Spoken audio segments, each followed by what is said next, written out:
You know there's dead bodies buried behind your wall? What? I would actually be curious of how that conversation would go.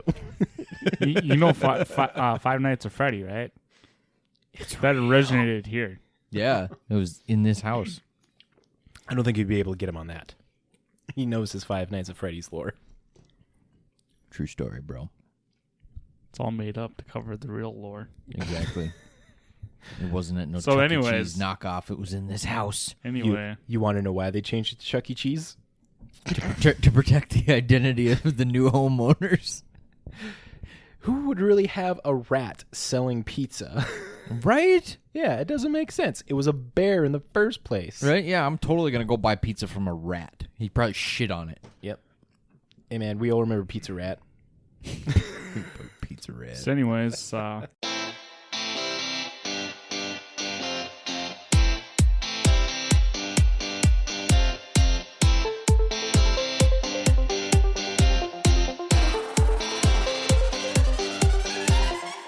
Welcome to This Week in MTG with your hosts, Matt Olson, JB, and Danny Oakstad.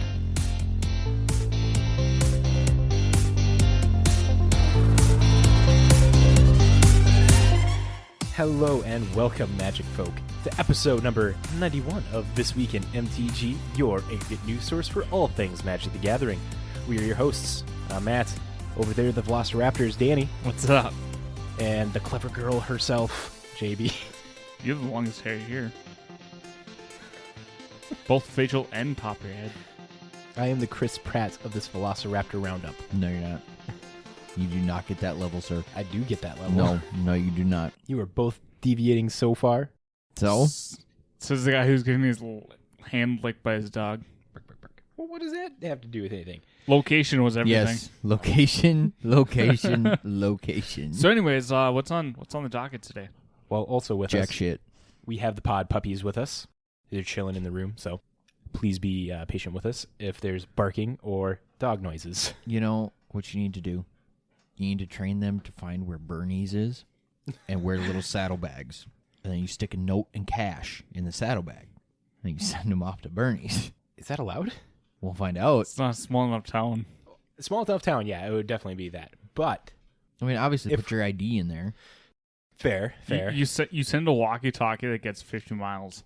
It's not 50 miles. But I'm just saying 50 Bernie's miles. is like 5 blocks away. But here's the thing, though. The 50 miles gets through all the shit. Oh, I suppose. Or you get another phone Yeah, that too. and you Just video call. And just- you put it on the harness and you can be like, hey, look at this. Ooh, smart idea. See? We'll give it a shot. We'll start training the dog to walk to make beer runs. to make a mile walk. Hey, man, first off, it should be commended that we are not driving drunk. Exactly. Wow.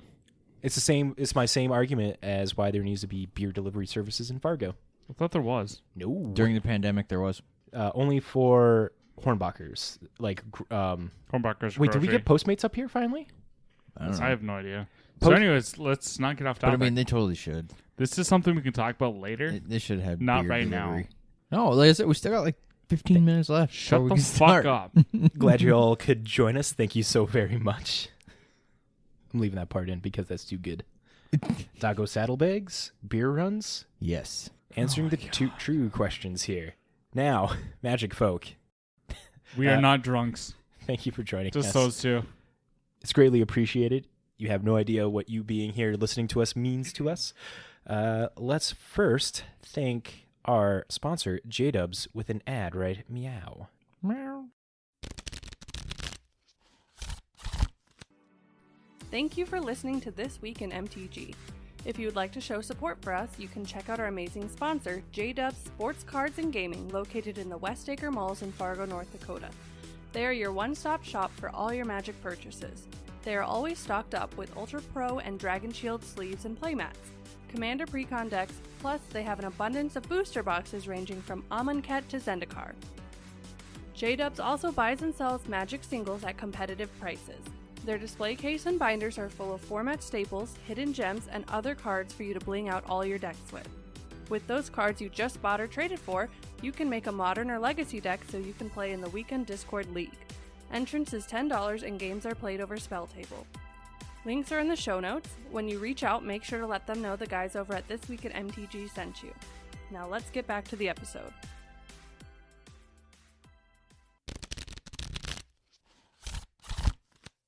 Thank you, J-Dubs. Now, dear listeners, you guys can also support us if you'd like.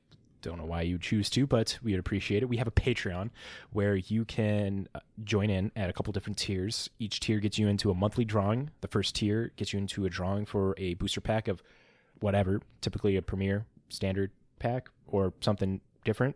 It was a Battle Bond one time. Last one was a Japanese Strixhaven set booster. And it's whatever the hell we feel like buying. yeah, you could get lucky with this. Or find. Yeah, you might get Ixalan. Who knows? If JB's in charge. It could be worse. It could be like Born of Gods or Dragon Maze. Dragon Maze, at least you get Dragon's End. And that's a commander deck. People love their gate decks. Maze's End. Maze's Yes. End? Maze's End. Maze's End. There we go. That's the one. Because that was a James deck that I don't think he ever won with. And at the next tier, there is a drawing for a card for commander that's typically valued between $15 to $20. Yep. Right now, honestly, minimal patrons. Chances are winning things good, I would say. Mm-hmm. Yep.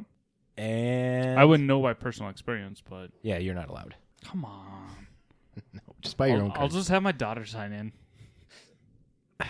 Can we call that out? No. Yeah. Well, let's give you a breakdown of how this episode is going to go. First off, we're going to go over to the Boggle Desk. And at the Boggle Desk, we're going to start off with, hopefully, a fan favorite, the Salt Report. No. Now that league's starting back up at J-Dubs. Then JB will be telling us about a couple different events happening and going on. After that, we have some blogatogs about Commander Legends. There are some news of Jumpstart, a Discord server, a person getting banned, a D&D book, and the big topic, Universes Beyond, some clarification on that. After there, we're going to go to the finance section, because we're greedy Magic players. We love knowing what our cards are worth, or buy low, sell high. That's how that goes, right? Yep. Okay, good. That's how that goes. After that, Deck of the Week. Handpicked by JB, it looks like. From there, y'all can go home. That'll be a full episode for you. Are we actually going to get to the deck of the week this week? Maybe. See how far we deviate off. Right. Yeah. If we get to that 2 hour mark, that's like the real cutoff of like, okay, I'd love to do the Deck of the Week. You know, maybe that'll be our incentive to start doing the home brews and hometown brews segment, just straight up Deck of the Week, move to there. Yep. We should do that. Live thinking ideas for you guys here. But we'll cover that at another time. JB. Well, I mean, to do a home brew with home brews episode, you know, we kind of have to have. Shut the up, home JB. brews. JB, Yeah, and you that's what had we your talked chance. about. You had your chance. Wait, you didn't take about it. the beer? Yes, it is. Okay, I gotta get my digs in somewhere. I'm Like I calling said, Niv Mizzet. This is payback for all Niv the short Mizzet. jokes. Niv Mizzet. Let's just get back on topic. It's going to take you a long time to pay those back. Those, like, one short joke is such a long distance for you to travel just to, like, get back at us for it. That's just one joke. And we have laid down, like, a whole... Solid interstate worth. I was going to say a whole United States railroad system. No, it's more like a block for how short they are, but... Wait. Are you saying our short jokes aren't worth a lot? No, it's just the fact how short he is. It's only a block worth of distance. It takes him a while to walk a block. Yeah, but a block is, like, forever to him. That's what I'm saying. We could... That saddlebag for Chomsky, we can have a little seat on it just for JB, so we don't even have to worry about putting a phone with a screen attached to it. Just send JB on Chomsky. Pretty sure you can still get a DUI riding a dog. Yes, you can. Because you can get DUI riding a horse. Let's be responsible here. Can it be a DUI if the dog's like operating fully Yes, and you're just riding there? because you can get one on a horse. Yeah, you can get... Yeah. Oh my god! And a horse knows exactly where it's going. Mm-hmm. Most of the time. Yes, we're talking about you. Pretty sure you could probably get a DUI on Heelys. You can. Yep, because you can get DUI on rollerblades or a skateboard. Well, And a So lawnmower. Anyways, on Niv Visit, Boggle let's, Desk. Take us off. Should we get a? Should we try and find a fancy sound for the Salt Report now? No. I'm gonna work on that. just get some salt shakers. Maracas. Oh my god. No. Y'all are terrible. Anyway.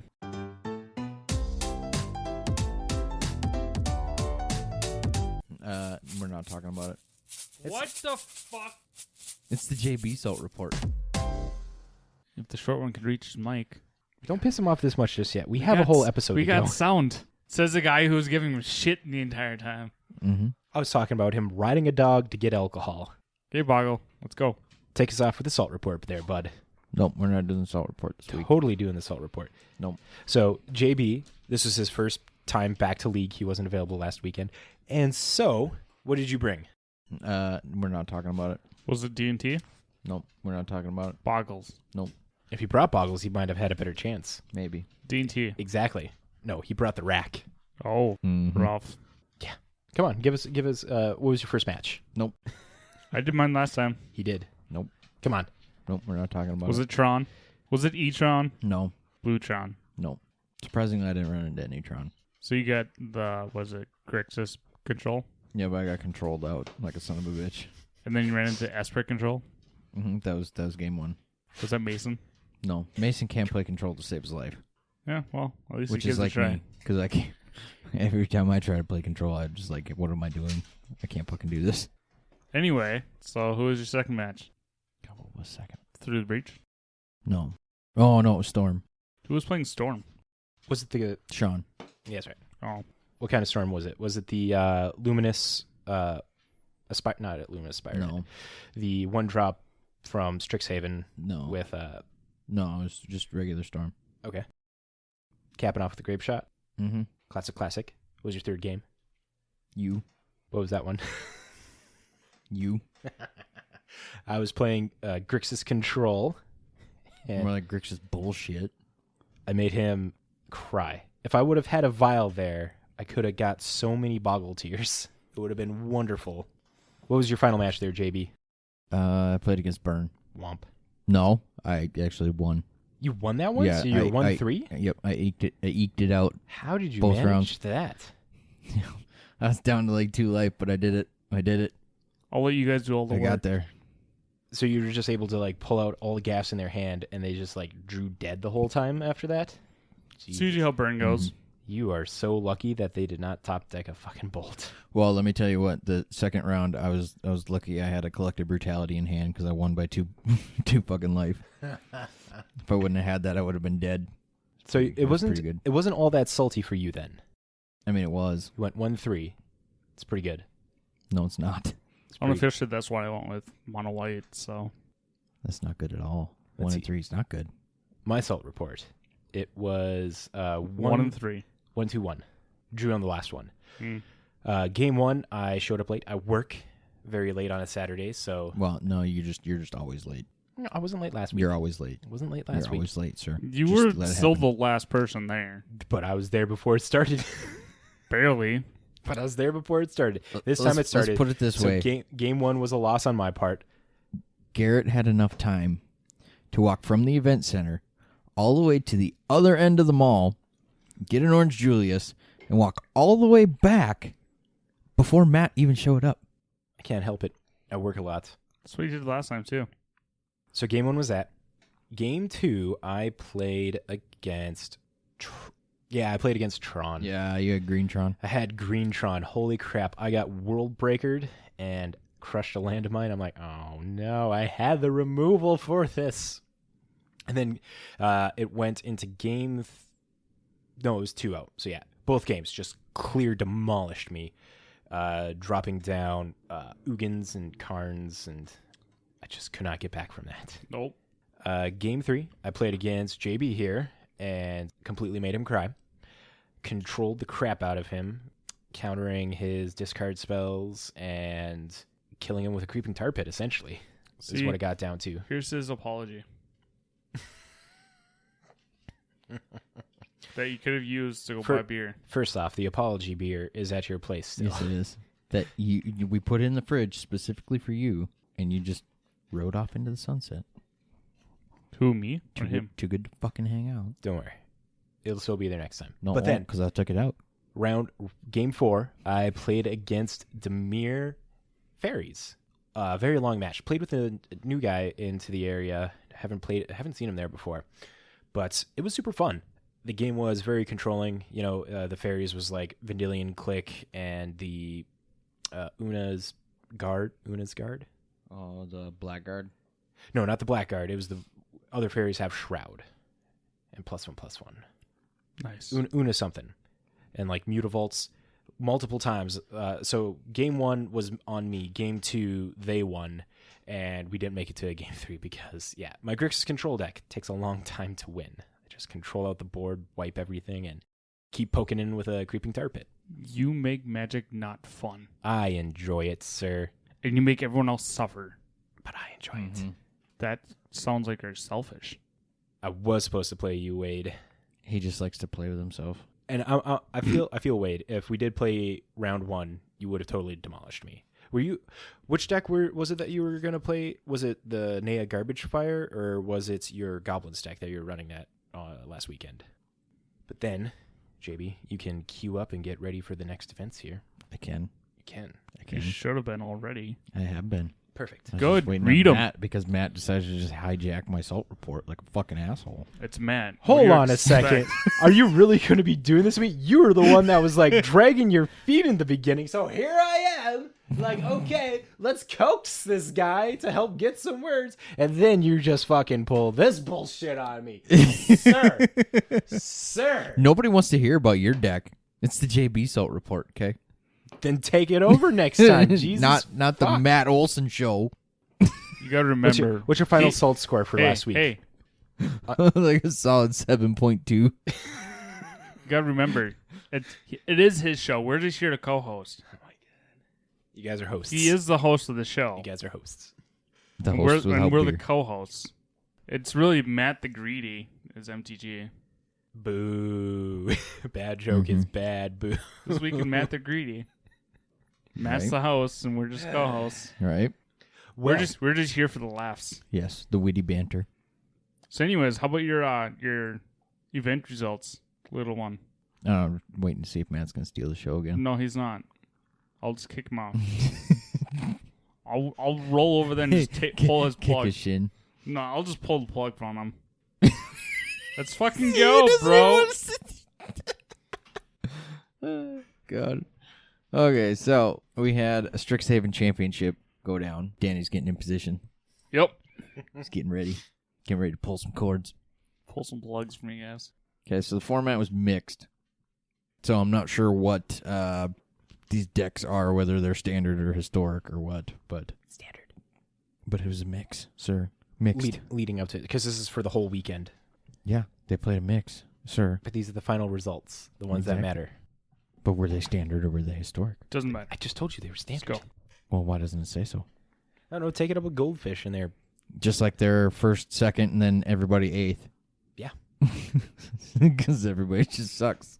Except for first and second. Because fuck you. For not first, you're last.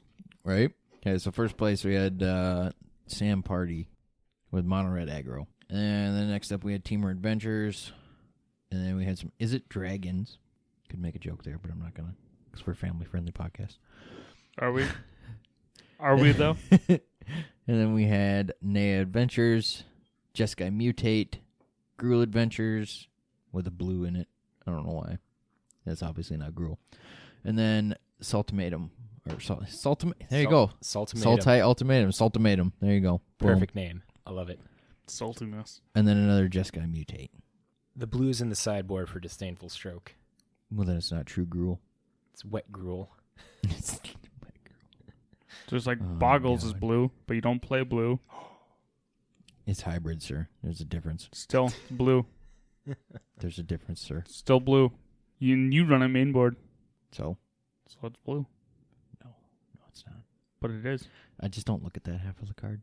Then you're lying to yourself. I am. I do. So anyways, what's next? So we had a modern challenge. And first place was Mono Green Hardened Scales. Can we talk about some of the new tech that's in here for Modern Horizons? Because Modern Horizons is out on Moto Yep. It's been out for a while. since last Thursday. Mm-hmm. So this is like the first challenges that had this. So this Hardened Scales deck had 4 Zabaz, the Glimmer Wasp, colorless legendary artifact creature Infect with modular 1.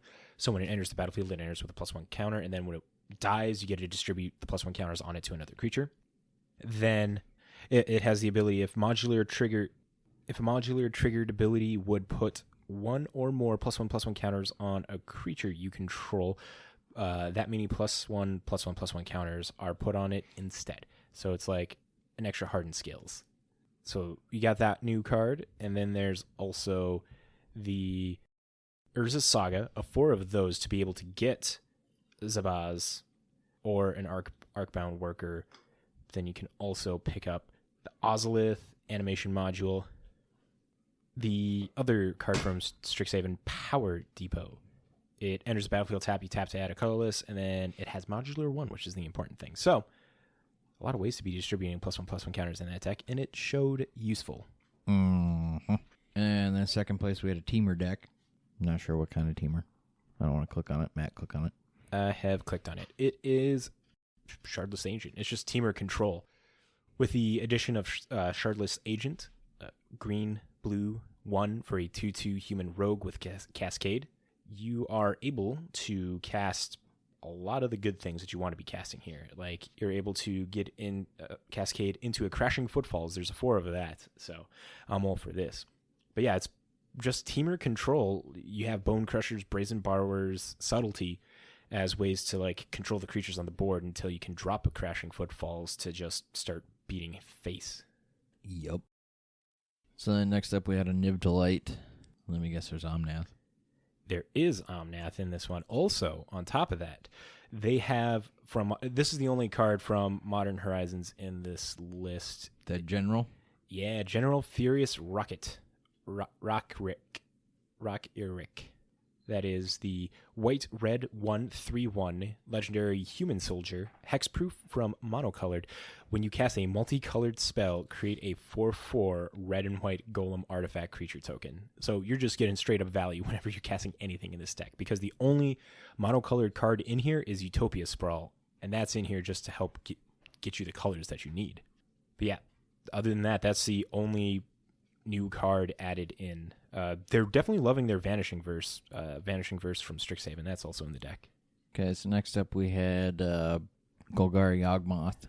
Dude, yes. This thing, didn't even think about this, but It's got the ignoble hierarch. it does have the ignoble hierarch. So Yawgmoth counters, man. Oh, and it's got Grist. Yep. Yeah, and I was going to mention that too down here. So those are the 2 new... Oh, and Yavimaya, Cradle of Growth. Oh, I guess I didn't go all the way down. Yep, to the and lines. along with an Urborg. But those are the new cards from Modern Horizons in here. It's just super cool. The cool thing is you're actually able... let's see. Evolutionary...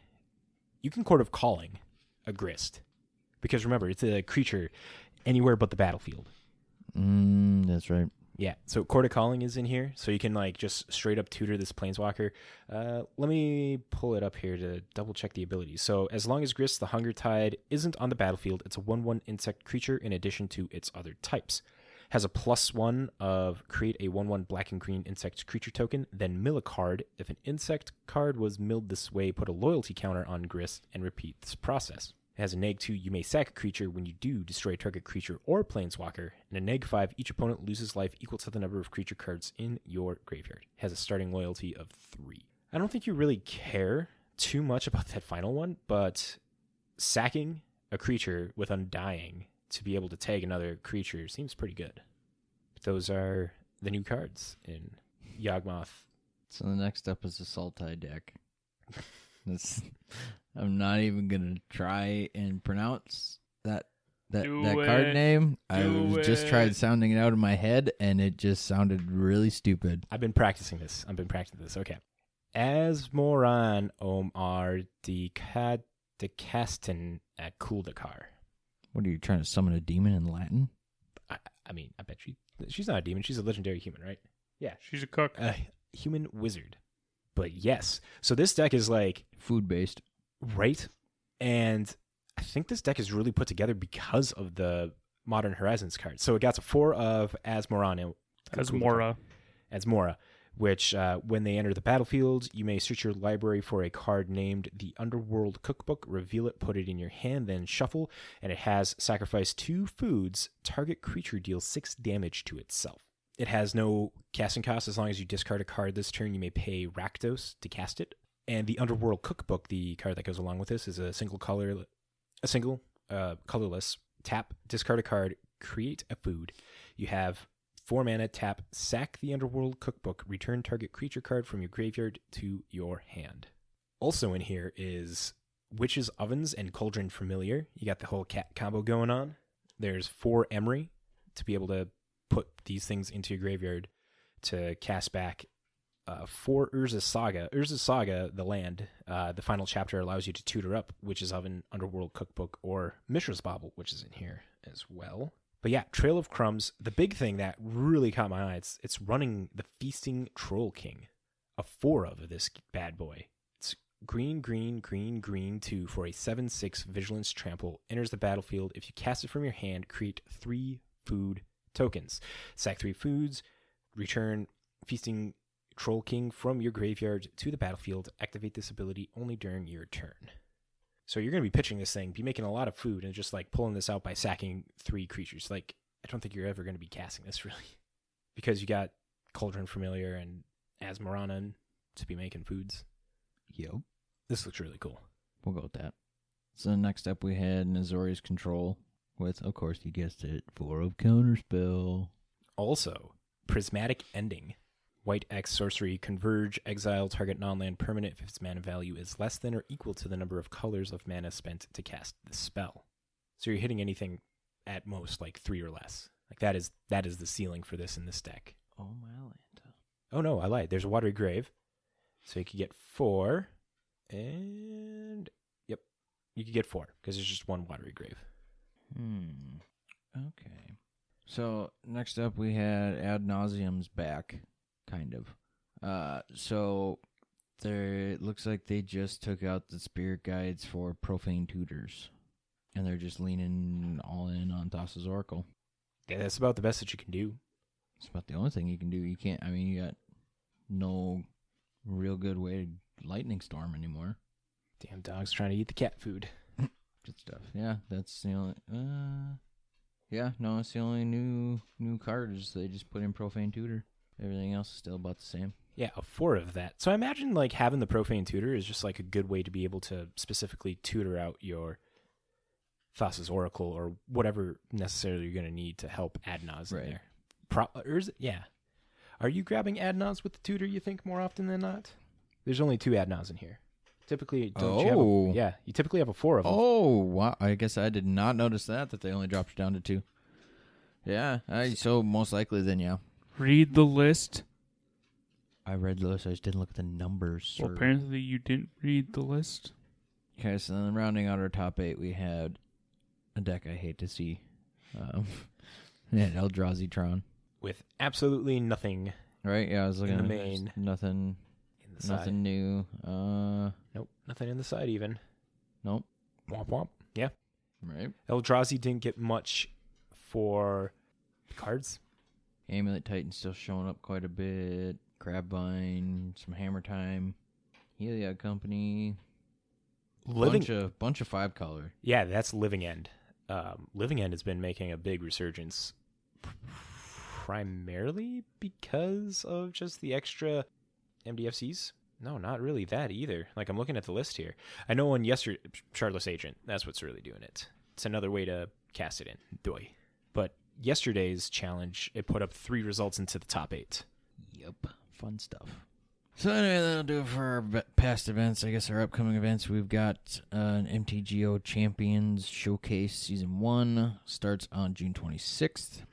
Haven't announced a format yet, so, pretty much could be anything. Let's see, we have an Insight Esports Tier 1 5K, and that is standard. And that is happening on... Date.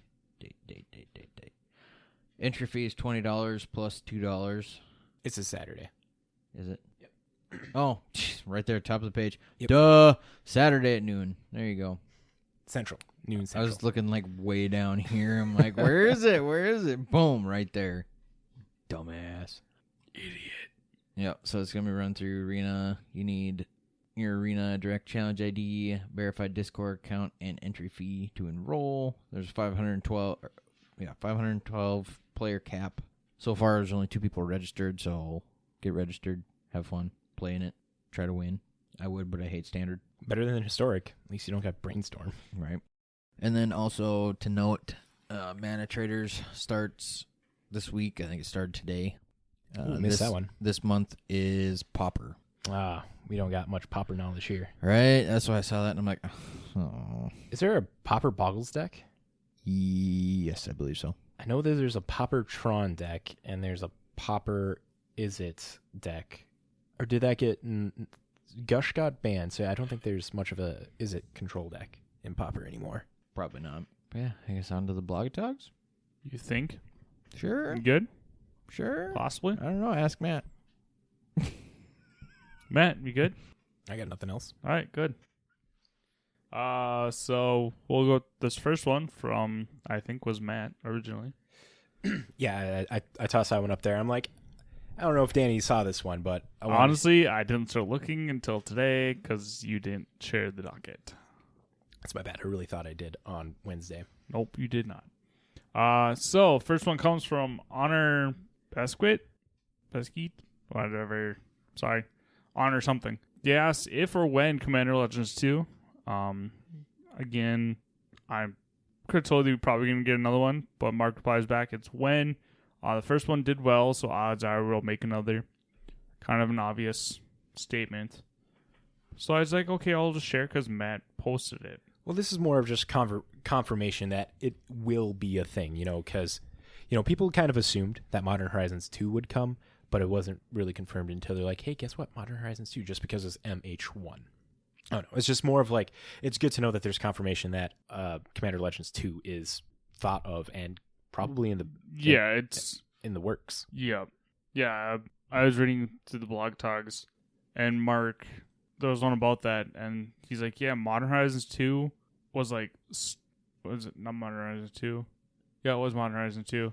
Was in the makes or in the vision process of when Modern Horizon 1 got released.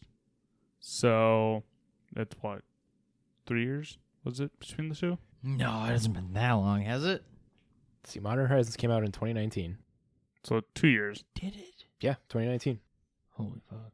Time flies when you're having fun. Or was it 2018? No, it wasn't 18 because I didn't.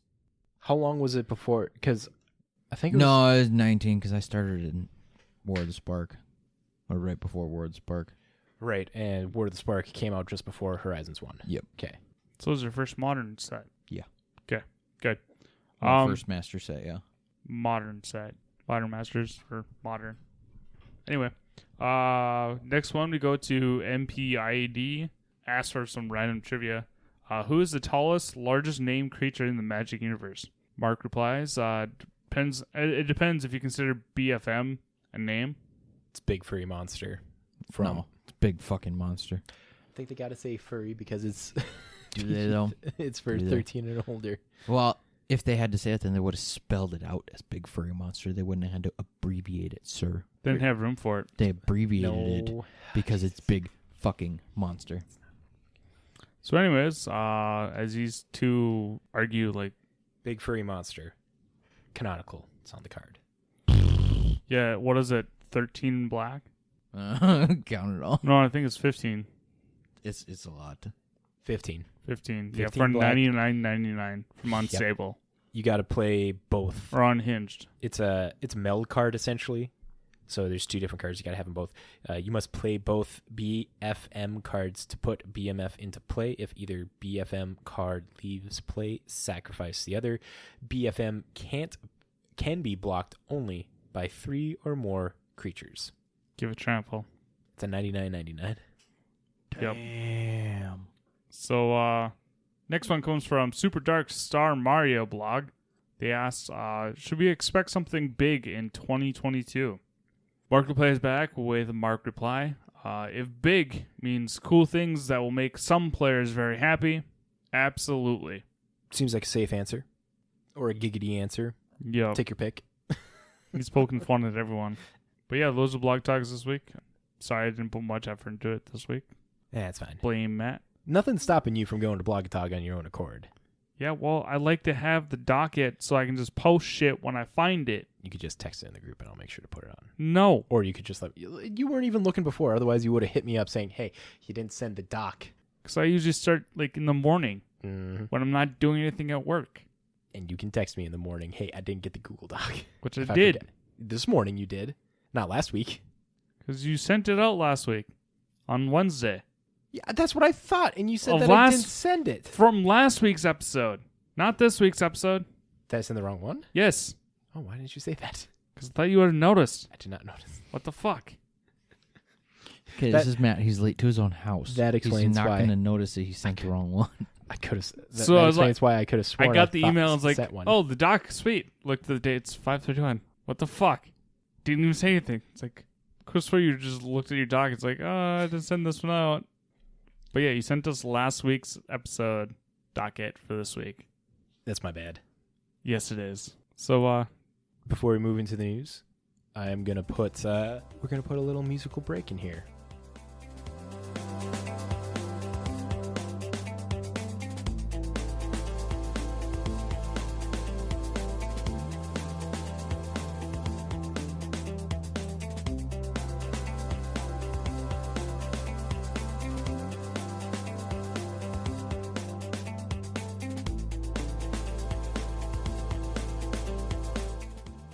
And welcome back to the episode. Let's get these news quickies out of the way. finally. Okay, JB, I have them color coordinated. I have them typed out. You just read them. You don't have to worry about clicking the link because I know you didn't click the link before to read up on these. You good? Perfect. Don't worry, I'll ask him what the link is. First up, we have Jumpstart events are live right now on Arena from now until July 8th. Entry is 2K in gold or 400 gems. Play as much as you like, and you will get one Jumpstart rare or mythic ICR for each of your first 2 wins for each round. So get 2 wins, get a free card. No, you get a card for each one, sir. For your first 2 wins. Yes. Yeah, so you get a win, you get a For your card. first 2 wins, Yep. but after that, okay. So then when you play again for another 2K or 400 gems, your first 2 get you another 2. Mhm. Okay, Yes. there we go. Rares and mythics, get those Allosaurus riders. Fingers crossed. Or Crater Hoof Behemoth. That too. Muxus, people who haven't got their Muxus yet. Yep, I finally got one. Did you play a Jumpstart event? Yeah, I've been playing Jumpstart. I love for a while now. Jumpstart on Arena. It's so fun. Mm-hmm. But remember, no lightning bolt in there. They changed it for lightning something. Wasn't it? Chain lightning. Yeah, I was going to say it was chain lightning, wasn't it? Womp womp. Pussies. Right. Because they don't good spells. Next. Pussies. Anyway. JB. Oh, shit, that is me. Okay, so WotC's making a Don't Discord fuck. server. Are they? Yep. So the plan seems to be the place for spell table focused games and a spot for previews. They're still working on getting it set up, but you can follow their announcements channel for updates. So follow their other channel to get information about the channel that they're going to create so you can join that channel and then get announcements for another channel and Well, the Discord server all is that fun stuff. live right now. And Why didn't you fucking put that in there then? I did.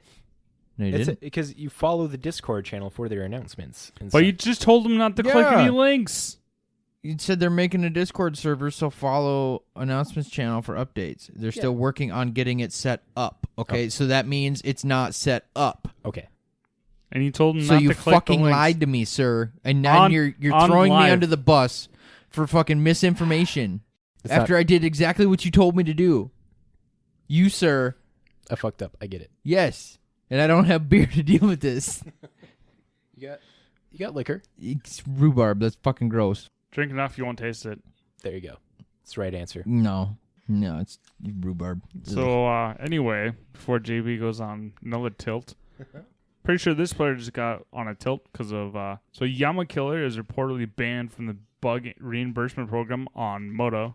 So WotC has an event reimbursement system for those who report an issue while in an event. Yama Killer is a Twitch streamer, which Matt forgot to write ER on there, who plays a lot of Moto and thus would have a higher chance of experiencing these Moto bugs.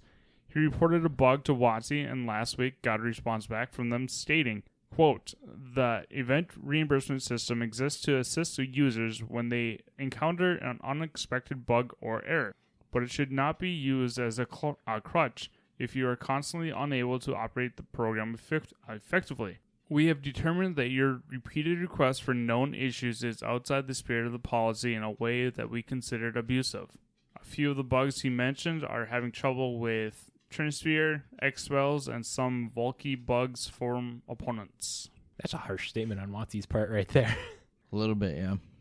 Like, Yeah, that it shouldn't matter how much you're using this system.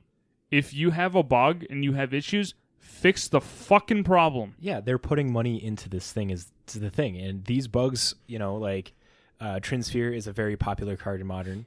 X spells, like it didn't. Yama Killer didn't specifically say what kind of X spells are causing it, but if it's any kind of X spells, that's a wide variety of X spells, and people like their X spells. Yeah. So it's like the fact that if he's reporting these, and Watsy's like, yeah, you're reporting this stuff too much. It's like, not even necessarily for the reimbursement factor. It's like, hey, Watsy, there's bugs here. Yeah, fix your problems. Work on these. Definitely harsh on Watsy for that reimbursement ban. He can still play Moto on his Twitch account. Shows that he's still playing Moto. No, yeah, that's just bad on Watsy. It's like you're a multi-million-dollar company. You have hundreds of people on your staff. You should have hundreds of coders on your staff, since a lot of your stuff is now virtual or over web. Like, seriously, get your shit in order. I don't think that's necessarily the right way to be looking at it. It's more of like someone who having all the coders and stuff in the world. You make a fix here, something's going to break because of you making a fix. And I get you're never that. going to be able, you're chasing your tail at that point, and having your players reporting this stuff to you is very It's what you want. it's very good for you, right? But yet you're gonna turn around and, oh hey, you've reported stuff too much. You've told us about our problems too many times. We're sick of your shit and we're just gonna ban you. Like, what? Just from the reimbursement program. Like, you can still play Moto, you just But can't get it's- the. I don't even know like what the rewards are for. Neither do I. I'm assuming if it's event reimbursement, you just get reimbursed your ticks or whatever the entry fee is for, you know, the challenge or the events. So that right there is like, hey, you're spending money to play our games, but you can't play our games because our code sucks. And hey, we're not going to reimburse you because our system messed up your playability. Right. That for a streamer. That's, I would just quit. It's pretty shitty. Like, that's pretty shady. A little bit. Like, hey, we put this product out. We know it doesn't work, so we put this system out to help you, reimburse you. But oh hey, our system's not worked so many times for you. We're not going to reimburse you anymore because our system sucks. Right. Yeah. I don't know what Watsy was thinking with something like this necessarily, but That's a big PR problem right there. something that's not a big PR problem. Strixhaven will be having a D&D book coming out this year. It's called Strixhaven, a curriculum of chaos. It'll be their next D&D MTG crossover book launching November 16th. Previews for the book will be coming out June 8th, tomorrow, or yesterday when this comes out, because you'll be listening to it on Wednesday. So we haven't seen what it looks like yet, but this is the third Crossover. Magic D&D book, because it was first the Ravnica, City of Guilds, Yep, and then Theros. and there wasn't one for like Ikoria then, right? No. Okay, so yeah, and nothing for Zendikar. Nope. Okay, so yeah, this is their third one. So it's been every other set. Let's see. So it was Ravnica. I think, yeah, they skipped over Throne to go to Theros. They skipped over a couple to get to this one now, Mm-hmm. I suppose. because then there's Ikoria, well, my and guess is Zendikar, and Keldheim, and Mm. Strixhaven. Well, it's Strixhaven, so two. because their D&D is coming to the Magic universe. And having a school story is always cool. So Well, yeah, that's probably one of their main reasons why. That fits in better. You got to capitalize on that Harry Potter shit. Well, it's not even that. It's just the fact that with It's You- Harry you Potter can- shit.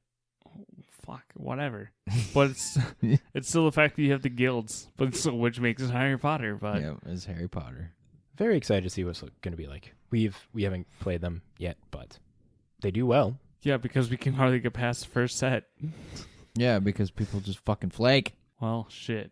Got to have more of a firm. We do this. I try, and everybody's like, Well, we know who does that, Matt. I was about to say, I thought it was all like predicated on. Yes, it is. Okay. I just don't want to bash anyone here, unless it's you Yeah, I was two. about to say. Unless it's you two, then I can do it to your face. JB, tell us about the next thing. Okay, so Modern Horizons 2 release notes are live. A lot of stuff in there. Everything, goes through mechanics, shit like that. And then there's also an errata that is for what? making Phyrexian a creature type. The Infect groups that I'm part of are kind of hyped for this because now you got Inkmoth Nexus, which will turn into a Phyrexian creature. But then Glistener Elf is also going to be a Phyrexian, and Plague Stinger, Blighted Agent, they're all going to be Phyrexians. So because of that, in Modern, you can be running Cavern of Souls to make sure that they don't get countered now. Because you can say Phyrexian as the creature type. Though the downside now is Plague Engineer nukes the fuck out of you. Mm-hmm. But hey, play Coat of Arms. They just get bigger. It's 5 mana. That's the thing. It's like, it really sucks for Infect. It's like, you want to go low, you want to go fast. Coat of Arms is 5. That's way too much. But I'm just saying late game. Late game. Yeah, there's no such thing as late game with Infect. But I'm just saying. If you're in late game, you're fucked. Just saying. It's really like turn 5 is like the latest you want to go, and then you're already like petering off. Yeah. Because there's no like Turn good 5, ways. Turn 5 Coat of Arms and just blow everything up with Infect. I mean, yeah, but there's not a high density of Infect creatures to be swinging at that point. If you're paying 5 mana, your Inkmoth is now tapped down, and you would only have a Glistener Elf out, and you wouldn't even be able to turn your Inkmoth on to be able to pump the Glistener Elf. So let's see. I guess maybe you could do a turn 4. If you go turn 1 Hierarch, well, maybe now you could do Ignoble Hierarch or Noble Hierarch, one of the two. Black-green Infect is coming around. One of the cool things is I already had a black-green Infect deck, but I was running Noble Hierarch, and in the black part of the Infect is you have Phyrexian Crusader. It's black 1 for a 2/2. But you can never like reliably cast it on turn 2 with a Noble Hierarch. But now with an Ignoble Hierarch, you can. Yeah, you have that black thing source. Is just bonkers against the current meta because Izzet Blitz is just, well, I mean, I guess probably not much now. Looking at the top 8s, we had Hardened Scales and a bunch of Living End decks and Control, so not much burn in Izzet. So anyways, moving along. In the actual news topics this week, we have Secret Lair Universe Beyond update. Came out today, the 7th. So, reading from the article by Wizards of the Coast. A few months back, we shared some exciting new partnerships in our Universe Beyond line while exploring our philosophy and how we would treat Universe Beyond cards and products in the future. We plan to announce an exciting partnership very soon, but before we do so, we have some updates to share about how we will handle mechanically unique Universes Beyond cards sold specifically through Secret Lair. Uniquely collectible. Imagine that. More money for WotC. Or Hasbro, not WotC. Or is it WotC since they're separate, but still combined? both. Anyway. Our goal with the new Universes Beyond cards designs that release through Secret Lair is to create fun and collectible expressions of your favorite characters from other universes. The goal is not, however, to hold back mechanical expressions and game pieces from players who don't purchase through our direct customer channel, which hurts LGSs. In other words, we want to give you options to finding the game pieces you want to use. So, for the players who love and are interested in Magic expressions of some of their favorite characters and worlds, Secret Lair will offer uniquely collectible Universes Beyond cards featuring art and treatments that draw you into a world well beyond Magic. For players who don't mind waiting or prefer cards and characters set in Magic's multiverse, we have you covered as well. For the next Universes Beyond Secret Lair, we plan to do the following. Create and print versions of mechanically unique Secret Lair Universes Beyond cards that are set in Magic Multiverse approximately 6 months, the exact time may vary, after their release in Secret Lair. The in-Magic versions will be available on the list, findable in set boosters for as long as players are still interested in opening them. To start, they'll appear on the list more frequently than other cards to make them easier to find. In the future, we may reprint these cards in other products. We'll have that flexibility. Next, these cards will be considered equivalent game pieces, meaning you can only play 4 copies or 1 copy of either the Magic version or the Universes Beyond version in your deck. Additionally, we began expanding the time frame that Secret Lair is available to expand access. This upcoming Universes Beyond Secret Lair will be available as part of the Super Drop over the course of the full month. Coupled with the expansions of the regions to which Secret Lair can ship, we expect that most players who want these drops will be able to get them. We plan to do all this for the upcoming, soon-to-be-announced Secret Lair Universe Beyond partnership. We do not plan to go back and do this for the cards from Walking Dead. Currently, the plan is for Universes Beyond sold through Secret Lair and does not include other Universes Beyond releases. Moving forward, we will continue to listen, evaluate this approach, and make changes as needed. So, as moving beyond, as we continue to develop our Universes Beyond lineup, expect more updates, changes, and growth. We believe the intersection of beloved worlds and characters, Magic's game system brings happiness to players and collectors alike. We're excited to bring you more ways to enjoy these cards the way you want to enjoy them. Stay tuned. So quick recap on that, I guess, to dummy it down, is future Secret Lair sets that are specifically for Universes Beyond. Those cards are going to be printed in the list slot of set boosters at a higher rate. So not the upcoming Warhammer 40k Commander decks, those will not be part of it because it's not the Secret Lair Universes Beyond. Yep. Or the Lord of the Rings set will not have cards printed from onto the list of set boosters. There's that. Then as well with the whole Walking Dead, yeah, they're not going back on the Walking Dead. Those things are just kind of there. Those ones are not going to be printed in the list style formats, but that doesn't seem to be holding them back from being able to put, reprints of or new cards of what they're doing in actual card form, just not in the list slots of set packs with Universes Beyond. Yep. And let's see, was there anything else with that? Nope. I think it's time for finances. Hold on. What do you think is going to be so we got Summer of Legends going on this summer with Wizards of the Coast. Like, they have a bunch of Secret Lairs and stuff planned. Clearly, their next one is going to be Universes Beyond, like kicking that off.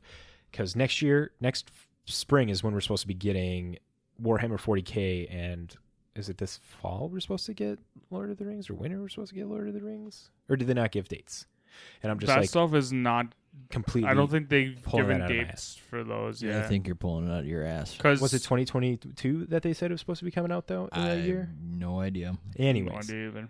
Universes Beyond. What's a big thing coming this summer? We have, because when the Summer of Legends was announced, they didn't give any continuing Secret Lair announcements outside of the Mystical Archives. That's the only one I'm thinking of. Our show's playing on our band's playing on Friday. Come to the show art and that whole Secret Lair drop that started off last month. There's going to be more. So Universes Beyond has to be they're having a big partnership too. Like, I'm curious, what do you think that's going to be? Is it going to be something inside Hasbro? I know in my head I would love to have a Power Rangers. It most likely is because Transformers. it's the easiest for them to do. I do know G.I. Joe is making some big moves. But that's also Hasbro. Exactly. It's going to be easy for that kind of a crossover. Allow them to get, like I said, super large. As long as it's within the Hasbro company, it's the easiest for them to do. Easiest, yes. But would it be like this is a big partnership? So I guess partnership means not through Hasbro then, because they're dealing outside, right? But it's still two separate companies under the same company. Shit. I don't know how that shit works. That'd be so sad. Hold on, let's consult This Week in Corporate Business. No, JB, stop it. We haven't even started This Week in Time Zones yet. Two branches of the same company, but they're two separate branches that are working together, so it's technically a partnership. That'd seem like a cop-out if that's the case. But I'm just saying. It's a tax write-off. Fuck if I know. I don't know. This Week in Corporate Law. Let's take a look at some movie releases. Maybe that'll help us out. Conjuring. I don't know how that one would turn out. Be a lot of zombies and horror. I would be down for that. Don't get me wrong. I would totally be down for that. Maddie, she you just would. watched the new Conjuring without me. I was playing Magic with you, JB. Made me miss out on the Conjuring, sir. Understand. That sucks. You can watch it by yourself. I can. Yeah. But it's the thing my wife and I do. We love watching horror movies together. In June. We're in June now. In Heights. Hitman's Wife's Bodyguard. Oh, that's the one with Ryan Reynolds and Sammy Jackson. Nice. That's not happening. Oh, here we go. Peter Rabbit 2. That's the big collab. Oh, God. Boss Baby collab? No. Space Jam collab. No. Ooh. They got a new G.I. Joe movie coming out. Snake Eyes, G.I. Joe Origins. See that one happening. A new Suicide Squad. I don't think they'd be doing stuff with like DC and Marvel. That's like No. too out of their reach. Yeah, that's too big. They wouldn't be able to pay Disney enough money to get Marvel. That'd be cool, though, but yeah, I don't think it'll ever happen. No. So Venom? anyways, we should probably... Addams Family. Adam's Family would be cool. Last Duel. Jackass 4. Done. I'd love to see a Steve-O card. Right? Matchbox car and a condom. It's a vehicle. So here you go, Matt. Here's your next mission. Interview with Steve-O. Interview with Steve-O. Yep. Now watch Steve-O plays Magic the Gathering. Oh my god. Oh, if we're going to be talking about big celebs in Magic the Gathering, I guess now is a good time to do. When this episode comes out, this will be coming out the 8th at night, but you'll be listening to it June 9th. Game Nights, the Command Zone, they're going to be dropping their Game Nights episode with Post Malone. Ooh. And you guys never... Is he going to be drinking Bud Light Seltzer? I think that's not allowed because it is still... Family friendly. Yeah. Damn. Yeah. Kind of hard to put alcohol. We are not family friendly, so we can put alcohol in our shit. But We can do whatever the fuck we want. right? So... Because we are not sponsored by Raid. No, we are sponsored by Raid. So that means we can do whatever the No, fuck don't say we that. want. We're going to get kicked again. And now, a word from your sponsor. Fuck off. No. No, we're not doing this again.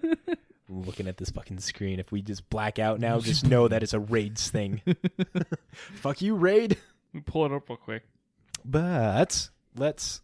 Oh, new Ghostbusters. Today's video is sponsored by...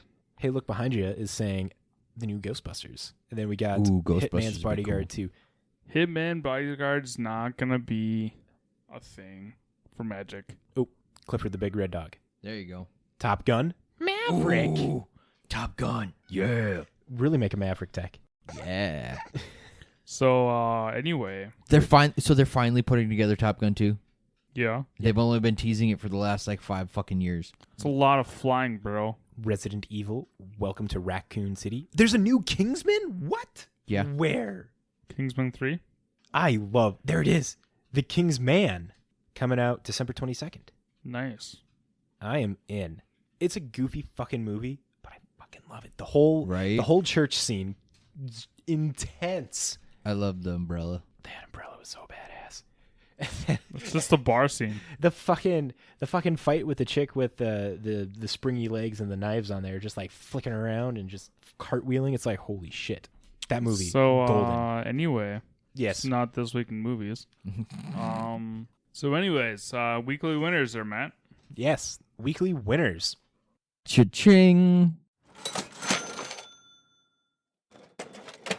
The Weekly Winners is an amazing article brought to us by MTG Stocks. Every Friday, they post this article where they talk about 3 to 5 winners, quote-unquote winners of cards that move up in price, and they give us some cheap pickups of cards moving down or stabilizing. So let's start this week off with the number 1 winner, Nyx. For a single blue, you get an instant of counter target spell if no mana was spent to cast it. Nyx has jumped up 500%, now chilling at $8.88. It has only had one printing from Future Sight, so it has new border, quote-unquote new border of what WotC was possibly designing. But this card has moved up in price due to Modern Horizons 2. Surprise, surprise. Primary reason for this is because of the Elemental Incarnation cycle. The mythic slot of Solitude, Grief, Subtlety, Endurance, and Fury. All of these have an evoke cost of exile colored card from your hand, and then you can cast it without paying its mana cost. And Nyx is a 1 mana counter that effect for all of those. So right now, there wasn't any Grief decks that were shown in the top 8, but Solitude, the white one, was shown up there. So that could be something of importance. But not only that, there are also the Cascade. The Cascade mechanic has returned back in Modern Horizons 2. And so with the 2-drop Cascade guy that Marauding Crusader, Bloodbraid Crusader, and Shardless Agent being out, they're going to be casting things for free as well. And it's just a solid overall 1-drop counterspell. A couple weeks ago, this thing was $1.50. Now it's jumped up to $8. Online, you can still be finding this for about $4, so half the price. Foils are ridiculous. They're $37.50. Yeah, TCG player, you can buy them for $3.99. I see Card Kingdom here for $2.99. If I click that link, sold out of stock. Oh, Yup. little fun fact here. Card Kingdom has a enter to win a $500 gift card when you sign up for email and text. Step 1, enter your email. Go to cardkingdom.com to enter in to win $500. Fuck. Doesn't seem like a bad deal. Nope. But back to the stocks. The stonks. God, I hate stonks as a fucking word. You can't say stonk. You can't say stonks without saying stonks. Bonk. Donks. Yeah, it's like the... Yeah, it's the dog with the bat. Yeah. Bonk. I know, the band bonk. The bonk. So, anyways, getting off topic. Next in the weekly winners, one of my other favorite... Kronk. Pull the lever, Crunk. Wrong lever! Was it the wrong lever, though? Yeah, it was. It got us off task. Next, we have another one of my favorite cards, Crashing Footfalls. I feel so bad because this card was like in bulk bins. You could pick them up for like 50 cents.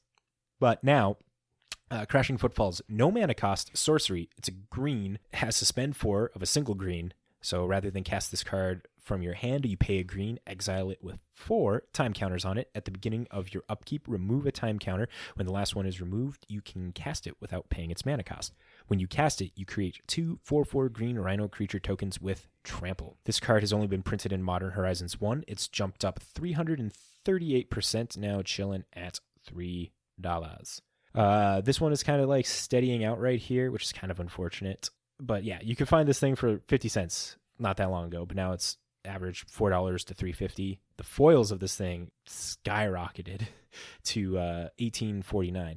And the foils were cheap too. You could pick up a foil for $1 back when Time Spiral Remastered came out, but as soon as, the spoilers and stuff were coming out for Modern Horizons 2 and people were mentioning Shardless Agent might be getting printed into Modern, foils started moving up in price. You can see that on there. But yeah, this primary reason for this moving up is because of Shardless Agent. And as foretold, style decks are doing good. And as we were talking about in the event results, Living End decks were doing good. They didn't have Crashing Footfalls, but Shardless Agent is making Cascading kind of really good. And so if that deck's going to be good, Crashing Footfalls is going to get played more. We've already seen As Foretold move up a lot in price. It's like $30 right now, when like 2 months ago it was like $10. Keep an eye out for that. Next in the weekly winners, we have Footsteps of the Goryo. For black 2, you get a Sorcery Arcane. Return target creature card from your graveyard to play. Sacrifice that creature at the end of turn. It has jumped up 137%, now chilling at $13. It's only been printed once in Saviors of Kamigawa. Market price on this card is about $6.39, so you can find them for about that price, but still, around $13. This card, along, again, with everything else, Modern Horizons 2 is moving this up in price. Now that people got the full set, they're brewing a bunch of things, and this is interesting. Protein Hulk is getting made into a fucking Modern deck because of this Reanimator style thing. You have Footsteps of the Goryo. Persist is one of the new cards that came out in Modern Horizons 2. It is black 1 sorcery. Return target non-legendary creature card from your graveyard to the battlefield with a -1/-1 counter on it. Also, another card from Modern Horizons 2 is black 1. Search your library for a non-legendary card and put that card into your graveyard, then shuffle. So the primary thing is get Unmarked Grave, or with Persist or Goryo's Vengeance, you grab a Protein Hulk, which is green 5, creature beast 6/6. When Protein Hulk is put into a graveyard from play, search your library for any number of creature cards with total converted mana cost 6 or less, put them into play, then shuffle. This thing is crazy because they have a deck here where you have like Viscer Seer and Carrion Feeder as a way to sacrifice the Protein Hulk when you bring it back out with Persist or Footsteps of the Goryo. And your Well, Footsteps sacks itself at the end of turn, but to have more interaction, Persist goes, oh my god, it goes to the graveyard. Yeah, with Persist, you'd have to sack it to make it go to the graveyard for that one. But Chancellor of the Annex as a Spell Pierce early on in the game, Kiki Jiki. So let's see. If you're getting mana value of 6 or less, you can grab a Kiki Jiki and a Karmic Guide? No, you can grab a Karmic Guide and a Cauldron Familiar. Is that how that works? Enters the battlefield, return target creature card from the graveyard to the battlefield. Yeah, you do that. And is there a way to bounce that? I don't know. I can't see the line here. I'm not smart enough for this. But it has Persist, Thoughtseize, Footsteps, Catharic Reunion, Insolent Neonate. The deck looks really cool. Definitely look it up. Look at it. Next in the weekly winners, we have Vindicate from Apocalypse. Black, white, 1, destroy target permanent. This card has jumped up 149%, now chilling at $32. This is only the Apocalypse printing, though, because all of the other ones are fairly cheap. You can pick up the Modern Horizons 2 variant for $8. You can get the Masters 25 for 10. You can get the Eternal Masters for 11. But the only reason why the Apocalypse one has jumped up to $30 is because it's an old border, and with it now actually being modern legal, it's kind of the same thing as last week with Upheaval, how Upheaval moved up in price, the Odyssey printing of it, because people are expecting, maybe Tron decks, blue Tron decks are going to be wanting this card, and they don't have an old border printing in Modern Horizons 2, and, people are just in the whole old border style, wanted to bling out their deck that way, so people are specking on that one. That's what you do. Bling out your cards. Yeah. I mean, the old border looks cool. Don't get me wrong, but this one, the Modern Horizons 2 version does have an extended art one, which I don't know. I don't know about you guys, but that looks better, right? Or am I wrong? I don't know. That's borderless, sir. Yeah, that's the extended art, or the borderless. Yeah, the alternative art one. That's not the extended art. There's no extended art one in here. You mean Zoom art? Yes, but look at that one compared to that. I don't know. I like the altars on these ones, though, where they put the fucking TIE fighters and the X-Wings and shit in it. Yeah. I'll give you that one. It makes it look cool. All Star Warsy and shit. But that's it for the weekly winners. JB, want to tell us about these cheap pickups that we can get? Okay, so first up we have Professor Onyx out of Strixhaven, sitting at $13.85, slowly trending down. So if you want to get a couple copies of these, keep an eye on it. It's still going down. Noted for all you Commander players are just like Liliana simps. Yep. Oh shit, we can't say that on Twitch. Oh, why not?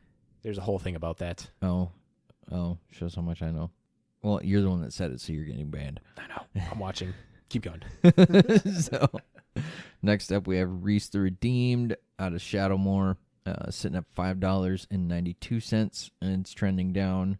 And then last but not least, we have one of the 5 billion prints of Teferi's Master of Time out of M21, sitting at $9.99, and it is stabilized out. Which number this one is, I can't tell. It looks like 276, but I am not for certain. It is 276. It's the one with the purple, the darker purple. Yeah, I was gonna say they almost all have purple, sir. They're all just different shades. Yeah, this is the darkest purple of them all, because I'm looking at them right now. Because that one is just lighter. That one's no purple, and that one's a blue.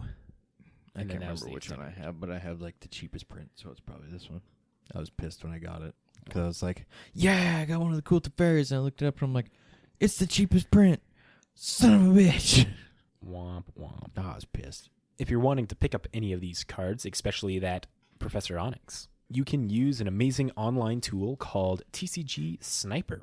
Their website where you enter in cards and set a desired notification parameter to get notified if the card moves up or down in price when it hits whatever criteria you put in. So let's say for Professor Onyx, you want this card to move down to $10. So you enter it in, set the desired price to be $10, and you will get a notification of when someone on TCG Player is selling it for $10. You click the link, you buy it, hence the sniping, and you're a happy Magic player.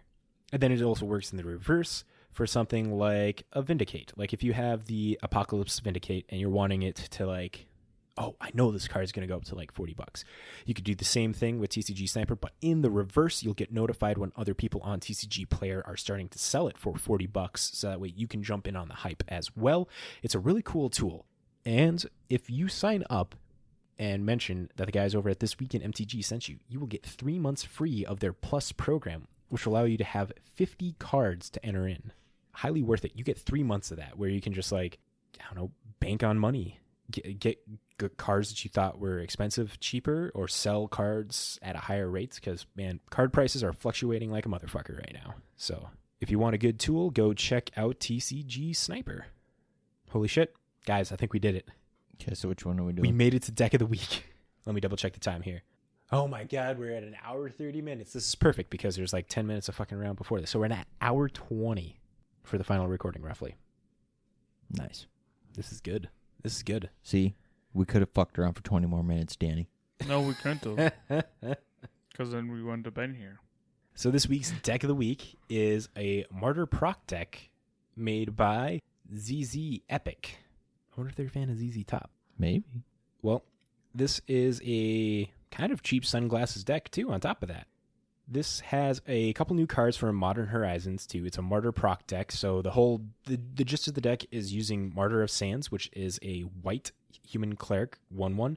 You pay 1, reveal X white cards from your hand, sacrifice Martyr of the Sands, and you gain 3 times X life. So you got a bunch of, like, everything in here is white. All white spells, and you're going to be gaining a crap ton of life to, like, out-attrition your opponents, so that way you don't get beaten down. And then you got Sarah's Ascendant, one of your main beaters in this deck. A single white 1/1 with lifelink. As long as you have 30 or more life, Sarah's Ascendant gets +5/+5 and has flying. And because of that, most of the time you're going to have a 6/6 flying lifelink beater coming for your opponent. Also in the deck, there are 2 Giver of Ruins to help protect the Sarah's Ascendant.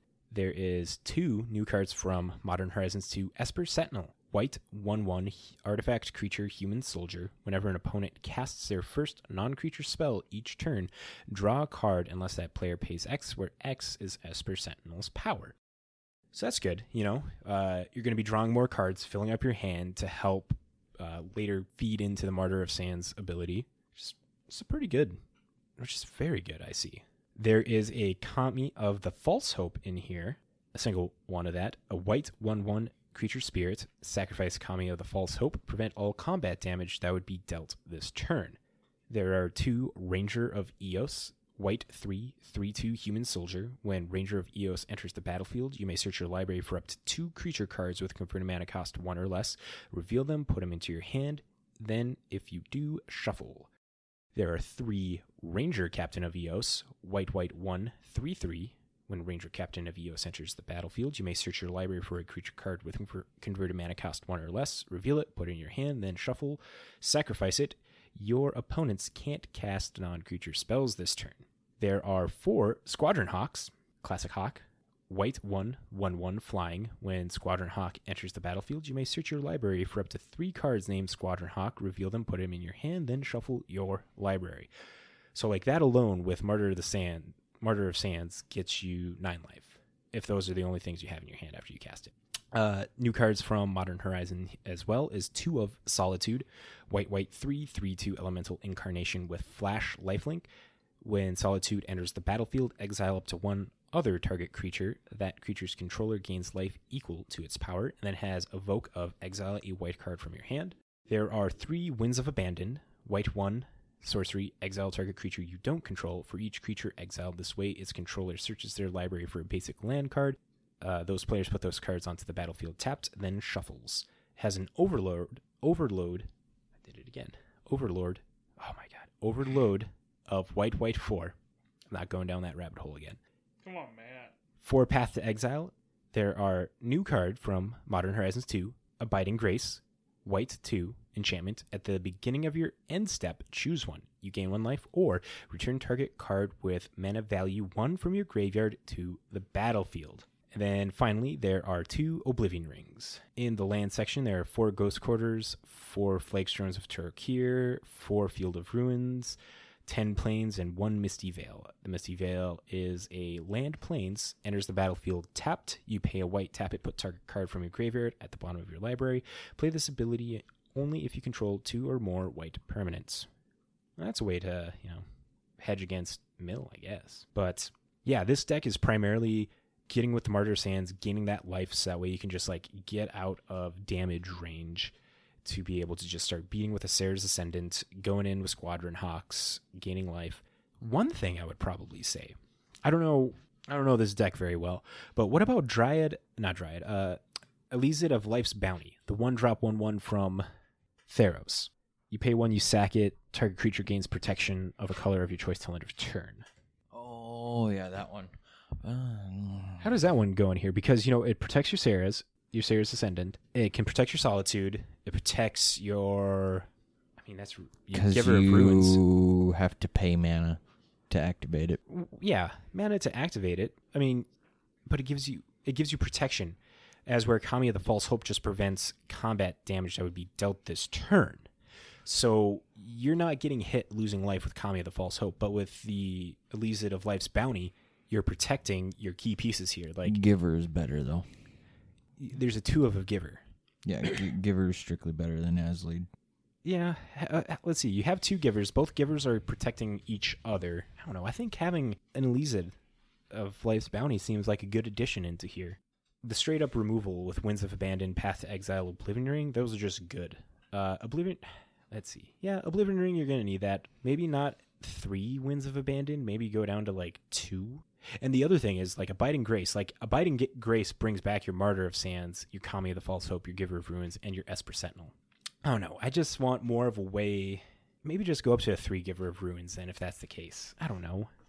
I feel like just 2 is not enough, and really just banking on the Abiding Grace. Abiding Grace, you need things in your graveyard, but there's graveyard hate going around. Dredge is a thing. We didn't see it in this week's challenges or anything, but people still pack their graveyard hate. There were Leyland of the Voids in the sideboards of decks. There were Relic of Progenitus. So it's on target with a Abiding Grace, they're going to be taking that card out there, and then you're just out of something. So having another way to protect your onboard threats doesn't seem like a bad idea. Well, that's the main board. In the sideboard, there are 2 Auriok Champions, white, 1/1, Human Cleric, pro red, white. Whenever another creature enters the battlefield under your control, you may gain a life. 2 Containment Priests, white 1, Human Cleric. If a non-token creature would enter the battlefield and it wasn't cast, exile it instead. Ooh, that's pretty good. And it wasn't cast. Oh, and if it wasn't cast, I was about to say this would be good against the Evoke creatures, but the Evoke creatures you're still casting. Forsake the Worldly, white 2, instant, exile target artifact or enchantment, and has a cycling of 2. There are 2 Gideon Ally of Zendikar, white 2 for a 4 loyalty planeswalker that has the typical +1 Gideon, becomes a 5/5 indestructible creature that turns back at the end of turn. It has a 0 of make a white knight ally creature token, and has a -4 if you get an emblem with creatures you control get +1/+1. What is the 3-drop white indestructible enchantment that you're thinking about there, Seal? Also in the sideboard, there's a Hex Parasite, 1 colorless artifact creature insect for a 1/1. You pay X and Phyrexian black. Remove up to X counters from target permanent. For each counter removed this way, it gets +1/+0 till end of turn. I guess that's a good way to be eating the counters off of Hardened Scales. Holy shit, that's really good. That is really good. He's thinking Heliod. Oh, yeah. Yeah, you get that off Heliod, Artifact too. creature. Indestructible. Yep. Heliod. Yeah. Would Heliod be good in here? Yeah, because you +1 the Sierra Ascendant. Sierra's Ascendant already has lifelink. Yeah, but you just give the +1 whenever it gains life. Oh, it puts the counter on it. Okay. Yeah, just keeps making Sarah Ascendant Because a then once big you're beater. 30 over, it gets that, +3/+3 or +5? Yep, +5/+5 when you're 30 or over. Yeah, so... But then you'd want it to make more of a Soul Sister deck rather than... Heliod makes it into more Soul Sister. So you just go towards that than what this deck is. Right, because with Heliod, you want multiple different life gain triggers to be maximizing this, and this is just with Martyr Proc is you're just gaining a bunch of life at a swath or 2 at a time with Martyr of Sands or with Sarah's Ascendant hitting. Yeah. Well, those would be your win cons, but yeah. Your win cons is just gaining a lot of life and just keep swinging with a Sarah's Ascendant. See, that's why, again, just more Giver of Ruins to help protect that. Maybe there is something I'm not thinking about, that they're only running 2 Givers. Yeah, switch out. Well, also Heliod's You are don't- are You don't know pretty why expensive. they're only running 2? Why is that? Because of all the tutors, the Rangers. Yeah, they're 3 and They 4. can tutor them up. They're 3 and 4 though. I don't know if having a high enough density, and I guess Ranger Captain of EO stops them from casting things if you do it in their upkeep. Ranger Captain of EO's sack ability. Opponents can't cast non-creature spells, so they can't get pushed or bolted or pathed if you do that on their upkeep. I guess too. This deck looks fun. Don't get me wrong. This deck looks very fun. There's also in the sideboard new to modern Sanctum Prelate. White 1. When it enters the battlefield, choose a number. Non-creature spells with the chosen mana value can't be cast. So I imagine you're going to be picking 1 all the time with that. 1 or 2. Yeah, 2. 1 or 2. Counterspell. Counterspell's a thing now. Counterspell's a thing now. Yes. 2-drop. I'm in on this. But yeah, this deck looks really cool. ZZ Epic made a good list. The price of this deck is $530. Let's see. The most expensive card. Wow. Sarah's Ascendant for a playset's $88? Yeah, they're Yep. not cheap. Auriok Champions, pretty expensive. You also forget they have 3 foil surgical extractions in the side. Are they foil? Well, the foils can get changed to good non-foils. Mm-hmm. But let's see. What? But yeah, Auriok Champions are like, what, 30, 40 a piece? 40 a piece. You got both of them for $82. So not including the sideboard, you have $160 less. Because it's sideboard can be put together at another point.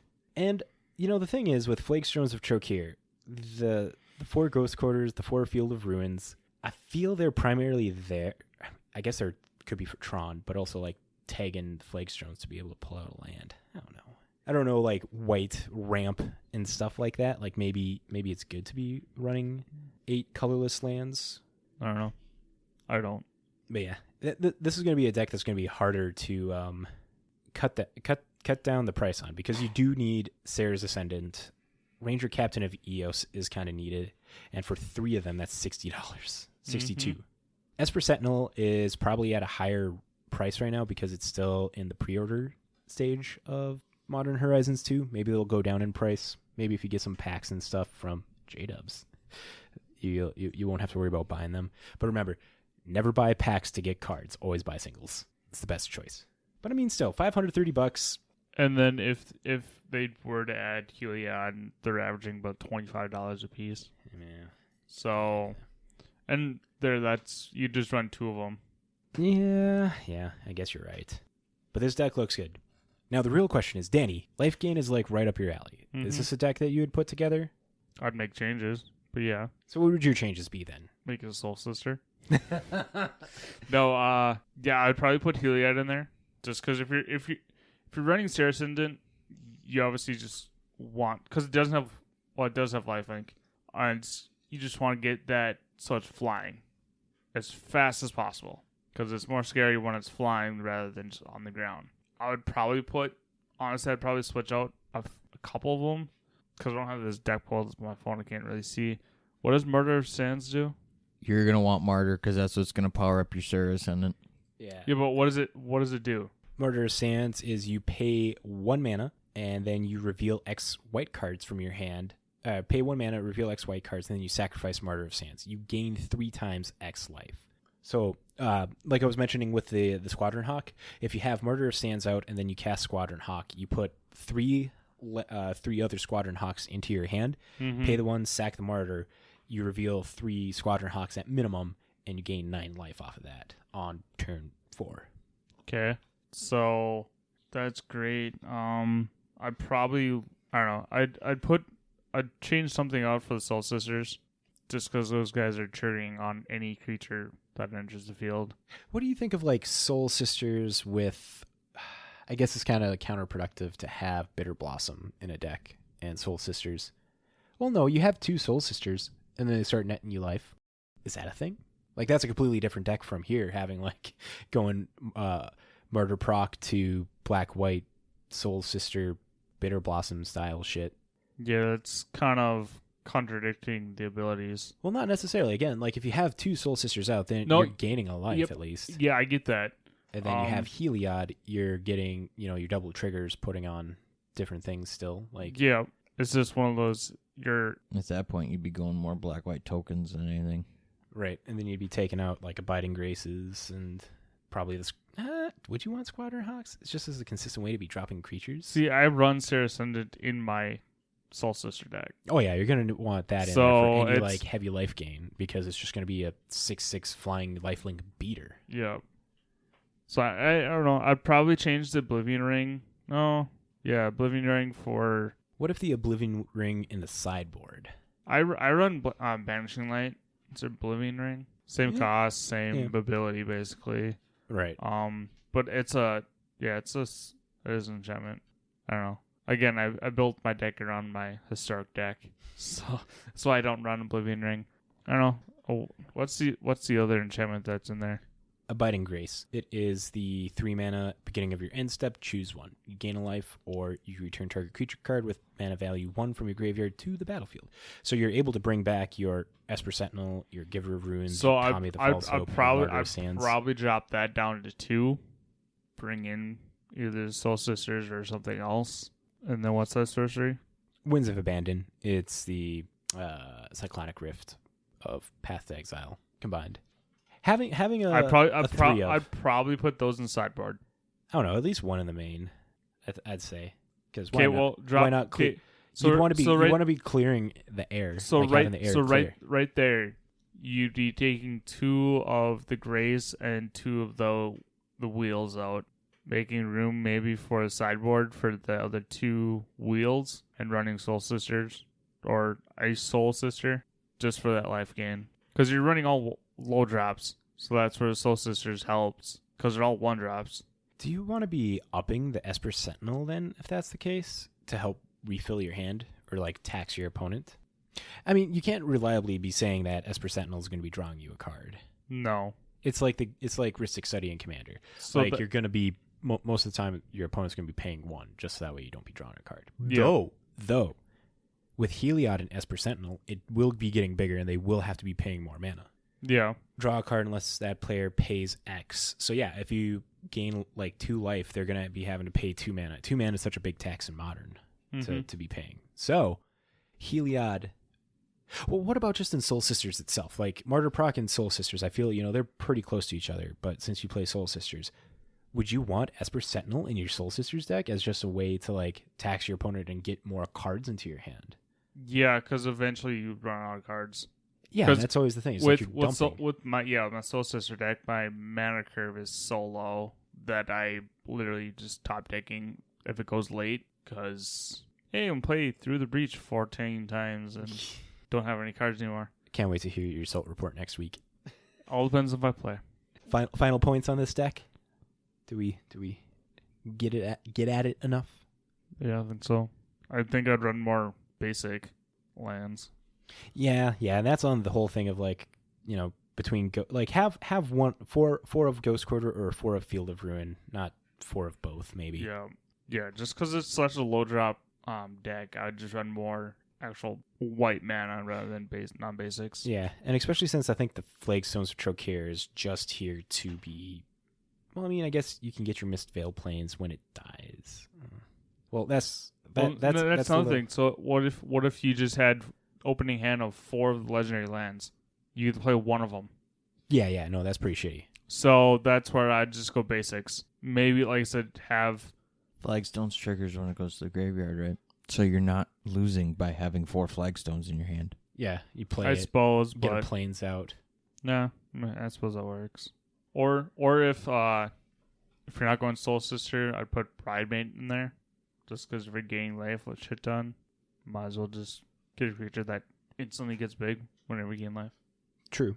Well, guys, there it is. That was a longer deck of the week than before. It was like fucking 20 minutes of a deck there, or deck of the week talk. So what's their mana curve?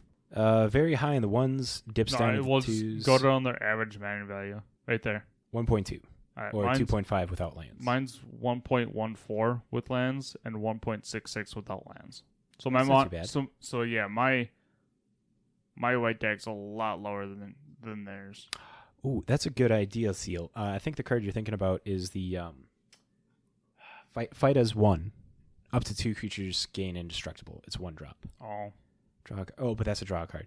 I think there's a better one that gains indestructible and draw a card. I don't know the one that gains indestructible and draw a card, but the +1/+1 and draw a card for a human and a non-human would be super good in here.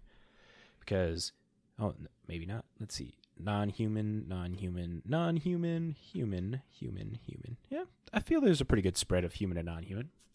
Looks pretty even. Pretty good way to protect yourself. Instant speed. There we have it. Thank you, Magic Folk, for making it to the end of another episode of This Week in MTG.